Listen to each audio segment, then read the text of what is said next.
Alright guys, welcome back. It's been a long time since my last video. I'm talking over 100 days ago, so a lot to cover in today's video. So if you want to bear with me, and I'll try to get everybody up to speed on where we're at in December of 2021. Alright guys, I'm back with you. Just busy year. Bear with me. Right now I do have COVID-19. I went for a test on Monday. Today is Sunday, and I did test positive. What a weird sickness for sure. It definitely, let me get out of the wind here where it's a little bit quieter. All right, that's better. Out of the wind and the sun. Okay. So yeah, definitely a weird sickness this turned out to be. You think you feel better, and then all of a sudden it hits you again. I'm not on any medicine as of right now. I did not get my vaccine as of yet.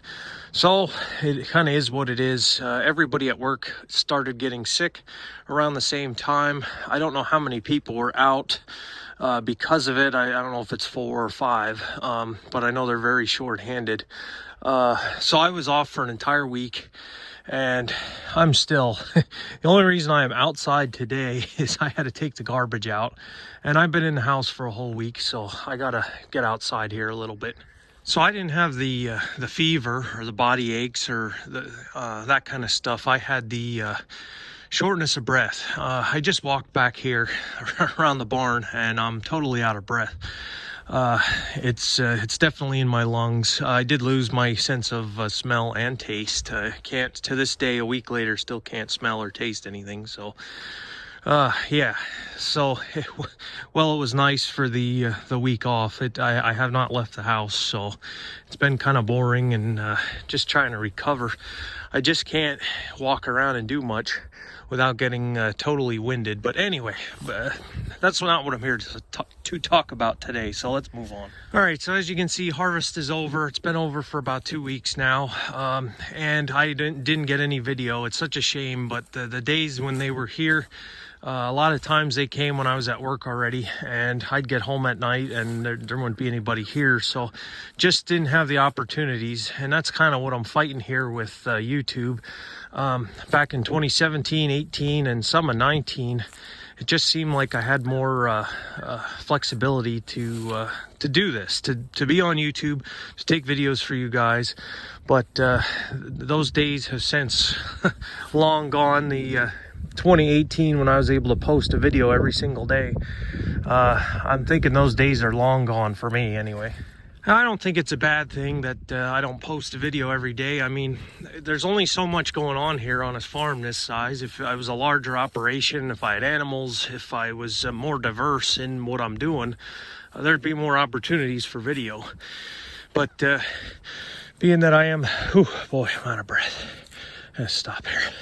Being that I am a small operation, it just kind of is what it is. But see, the thing I run into with YouTube a lot is I got a lot of long-time viewers who have been here a long time.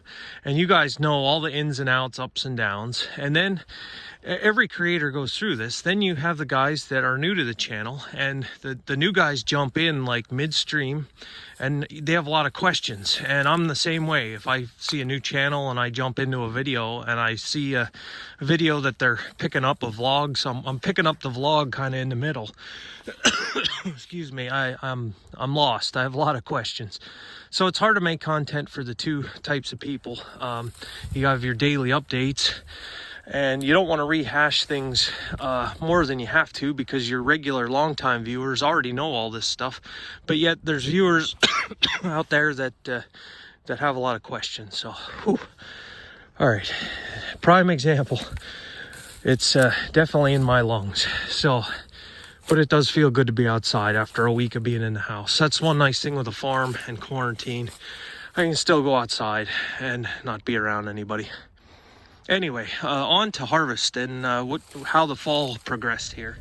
All right, guys, this is the best I can do for video. I gotta sit down again. I'm just that winded. Anyway, 2021, for those that were following along, We had a fairly good year growing wise. The soybeans did excellent this year because in August we had a lot of the August rains that we really needed to help push the soybeans. I did have one victory with the soybeans today, not to rehash everything, but it was the first year for the Enlist.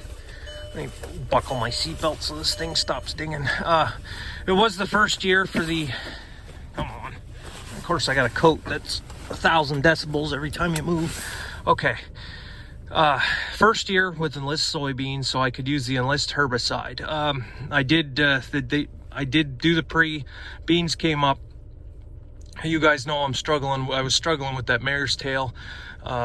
We did come through and spray with the Enlist and Roundup. It wasn't until later that I realized that the Enlist Duo is Roundup and Enlist. So next year I'll just be consolidating. I won't buy the Roundup separate, but I did have Roundup, so it didn't matter. It had to get used up.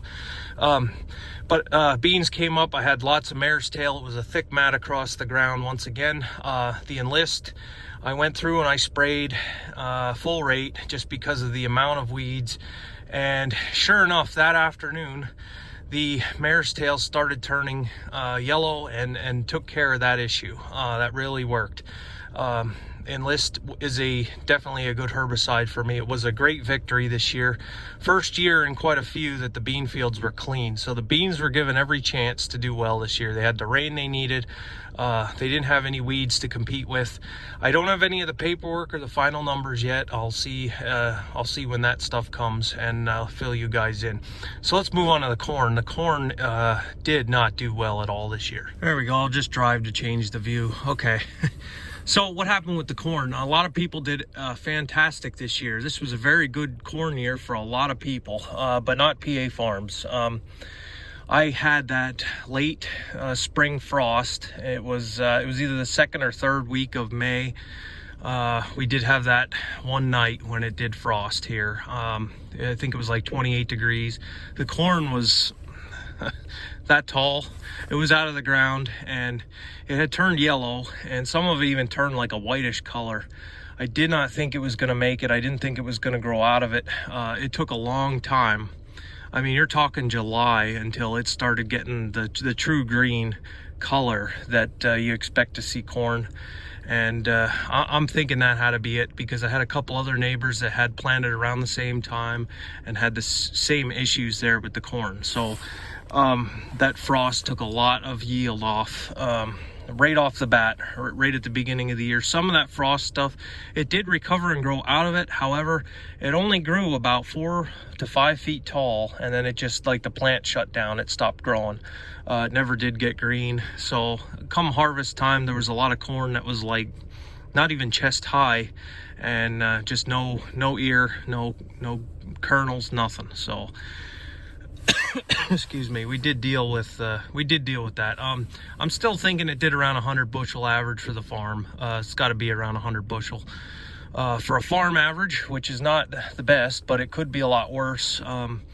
We'll have to do the math. My worst year so far was 118 bushels, I think, 117 bushel average, and that was the 2018 with all the rain that we got and the troubles we had in 2018. So challenges for next year. There's a lot of things that are going to be a challenge now for 2022. One thing is fertilizer prices. You guys know that, the high price of fertilizer. I didn't price what liquid nitrogen is right now. I don't even want to know. That has gone through the roof. I want to try to get some limestone spread this winter and spring.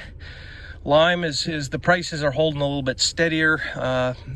Reason being for that, I think, is lime is more or less mined locally, whereas a lot of these other chemicals and fertilizers, you're relying on overseas stuff.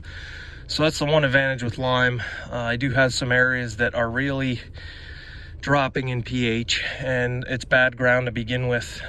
It's steep ground, so the spreader trucks will not go on it. It's going to be a job where it's going to have to be dumped, and I'm going to have to load it up and spread it with the tractor and the spreader, because it can go on a little bit harder hills than the trucks. So that's going to be a project, and I don't know quite when we're going to start with that. The biggest issue there with that is the cold in the winter, no cab or anything, so we'll be out in the open. If I wait till early spring, it might work out a little bit better. I mean, it's now everything's wet. We are getting frost at night, but the ground is muddy. Challenge number 2, there are a lot of ruts this year. Harvest was wet.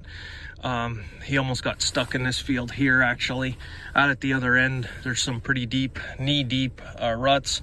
We're gonna have to be doing some tillage in the spring to try to compensate for that. So, all right, just talking, I'm out of breath, guys. I think that's where we're gonna end today's video. Like I said, it just felt good to get outside today for a little bit. I just needed this. I don't know how much longer I'm gonna be off of work, but I can't really go back until my symptoms are gone. So it is what it is. So all right, thank you guys again for watching. That's where we're at. I'm gonna continue to try to do some videos here for YouTube, and as long as you guys keep watching, we'll keep finding stuff to make videos for. So all right guys, I'll catch you later.